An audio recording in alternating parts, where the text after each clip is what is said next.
How to change password on Facebook.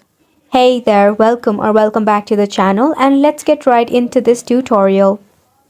It is very simple to change the password on your Facebook. Just follow this quick and easy step. Start off by launching your Facebook application in your device. Make sure to log in into your account. If you have not logged in yet, make sure to do so. In your top right corner, click on the three horizontal line. Scroll down and tap on Settings and Privacy. Click on the Settings option. Tap on Meta Account Center. From here, click on the Password and Security option. Under Login and Recovery, you will see Change Password. Click on it. Then select on your Facebook account. Firstly, you will have to enter your current password, then re-enter your new password.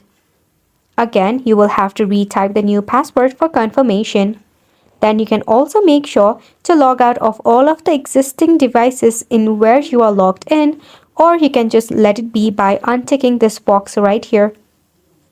Once you have entered the password, including the combination of numbers, letters, and special characters, you'll be able to recreate a new password by tapping on Change Password. This sums up the tutorial as well. Thank you so much.